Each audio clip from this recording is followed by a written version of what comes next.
In case you're wondering who that was at the very beginning, that's somebody from my personal life.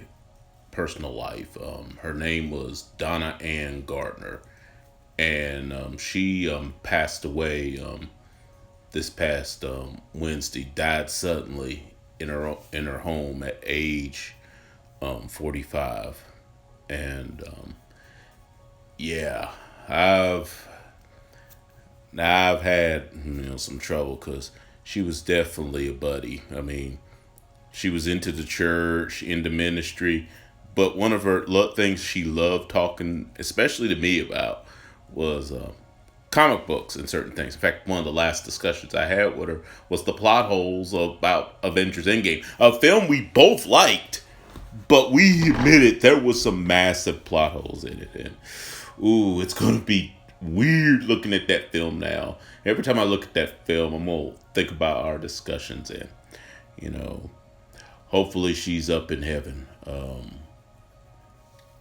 making people laugh, making people smile, because that's just the type of person she was. But now to the subject at hand. I was just watching Young Rippa's video about how some people want the origin of the She-Hulk change. One of the rumors I have here, and I'm gonna address a rumor, that's why you see the split screen here, was Rosario Dawson, who was last seen as Dr. Claire Templeton in the Marvel Netflix universe, which is technically part of the MCU.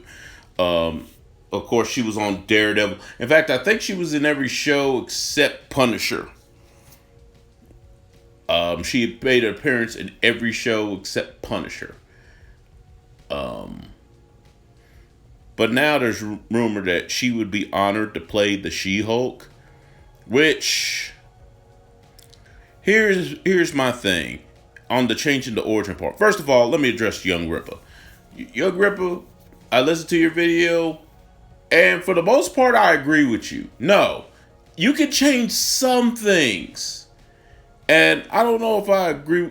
And yes, She-Hulk technically is a tokenized character. However, as tokenized characters go, she's one of the more popular and one of the more better developed of. I mean, she's the cousin of Bruce Banner. She got her powers from an accident in which Bruce Banner was forced to give her a blood transfusion to save her life.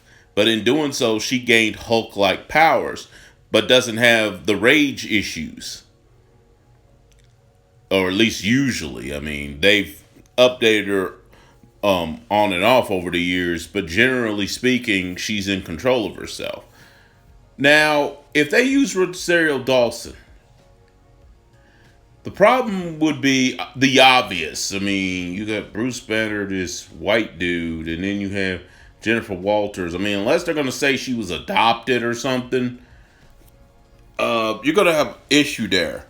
Now, one thing I've thought about, and I discussed this, and, Donna would have loved this discussion. How about if you're trying to connect the TV to the movies, how about bring her back as Dr. Claire Templeton, and an accident happens or something happens and Bruce Banner has to get involved? Like maybe she needs a blood transfusion, but the only one with her blood type nearby is Bruce Banner, aka Professor Oak. And he had to give her a transfusion to save her life. Thus, Dr. Claire Templeton, rather than Jennifer Walters, becomes the She-Hulk. Yes, that would be a change from Jennifer Walters to Dr. Claire Templeton. But as far as, totally changing the origin, I'm with Young Rip on that. You should not totally change the origin. But if you did that using Claire Templeton rather than Jennifer Walters, it's a character we already know. And if you did that, hey, that kind of change I wouldn't have as much of a problem with. But to totally change the origin, so these females need to stand on their own, which he showed a part of a CBR, which I enjoy their videos, by the way. But CBR, whoever wrote that, I have to say, massive L. Massive L on that one. A big L, in my opinion, on that one.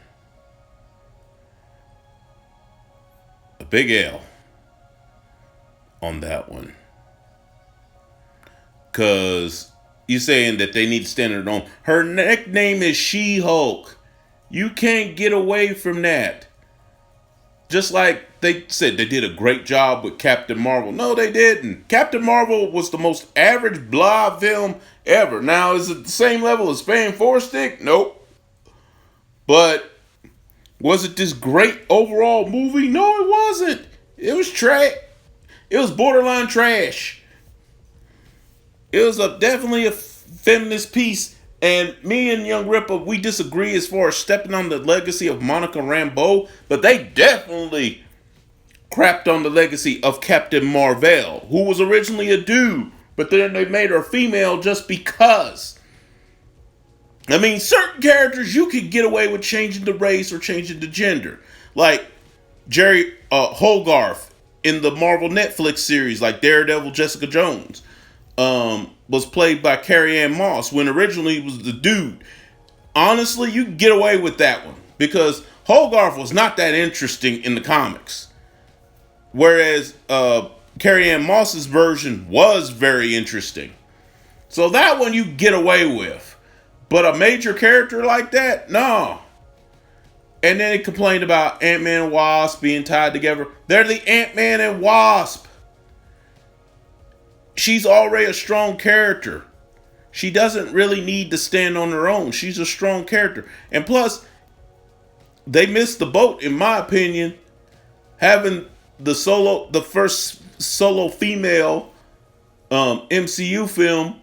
There was at least two characters who were way more popular than Captain Marvel. And I know I'm getting on a tangent here. That were way more popular than Captain Marvel that they could have done it with. That was Agent Carter. I know they gave her a series and stuff, but you could have did her, or the Black Widow, which now is pretty much going to be a pre-Avengers film. Because now technically she's dead. You had two women who, quite frankly, were very popular with both women and men in that series, in that MCU series, that you could have easily done this. But you know what? That's a whole nother topic altogether. But getting back to the She-Hulk, changing the origin, no. You have to stay, to me, the best thing, the best comic films, yes, you can change some things. But the best comic films stay true to the original source material. They still honor the source material. Like, for example, Spider-Man in the original Sam Raimi trilogy. He was bitten by a genetically altered spider as opposed to a radioactive spider. He had all the same powers, but instead of making his web shooters, he had organic web shooters. Which, you know, some people got mad about, but when you think about it, if he's Spider-Man does whatever a spider can, why can't he shoot his own web? Just saying. That change I didn't mind. Actually did not mind that change at all. In fact, it made sense. To tell you the truth. But you follow what I'm saying. They didn't mess with the source material completely. They changed a little bit of it, but it still honored the original source material. I think the best characters that you adapt to these movies always honor the original source material. And what this writer from CBR.com is suggesting them to totally revamp the She-Hulk origin. And that's a huge mistake. That's a huge mistake. Like, look at up until, say, Captain Marvel, look at every MCU property prior.